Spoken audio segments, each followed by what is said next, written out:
السلام عليكم ورحمة الله وبركاته. مر walba waxaad ogaataan waxa anaga jecelnahay inay dhici doonto dalka Soomaaliya. taas waxaan u leeyahay waxay tahay quraansho aruurtay bulac weyjiida ayay Soomaali kuma mahdaa. ninkan sida xoolo camal meesha iska fadhiyo oo u maleeyo inuu dalka iyo diintii oo ku dhaartay oo ka aqli badan yahay. waxaan leenahay shacabka intay ku dul qaadan karaan way ku dul qaateen, intay dhoori karaan sharafta ee qaranka aad ka soo jeedid iyo qabiilka aad ka soo jeedid sharaftooda intay dhoori karaan way ku dhooreen. marnana ha isdhihin waxaad dib u soo fashili kartaa boogtii shalay la dhayaay. marna ha isdhihin, marnana afkaaga yoona qabanin in aad isku awood sheegan karto meesha aad joogto.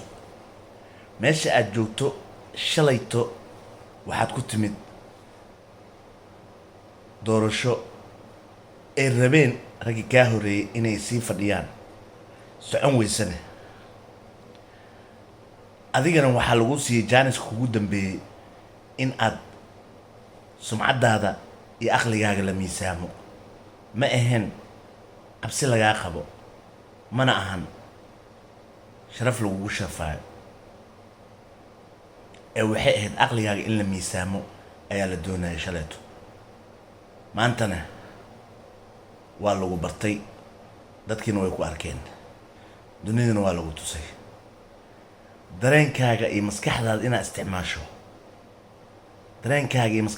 isticmaasho dulinimada ka daa qaranka Soomaaliyeed. labadaa kula socoto mase afartan kula socotaan leenahay.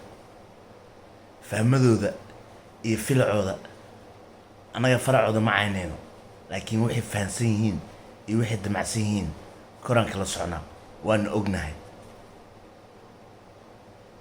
waxaa meesha iskugu soo haray waxa maanta la dhihi karo wuxuu danaynayaa daraad wuxuu ku dhaartay waa ninka la yidhaaho rooble ra'ligiis in loo oofiyo maahane. rabbi waxaan ka baryaynaa inaan waxaan raalli ka ahayn dhicin. rooble waa ninka keliya ee maanta la dhihi karo wuxuu u taagan yahay qaranka, dalka iyo diinta. qaranka, dadka iyo diinta waa ninka u taagan waa iyo dalka. marka sumcadiisa kuma dilmayso waxaad baraacis iyo been iyo baroogna waxaad wax ugu qaadi kartaan ma leh. muqdishona waa la yaqaanaa, mana ha u maleynina inay muqdisho bis baaba'ayso.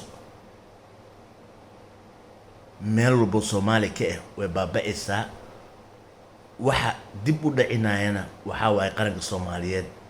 waa raggan ee u maleeyo maskaxdooda in ay naga dhaadhiciyaan fardamiine.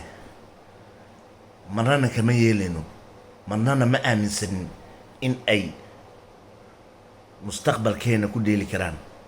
saas awgeed waxaan leeyahay raggaaniiti way fashilmeen, hana la iska ilaaliyo. waa ummaday israaca difaacana Rooble.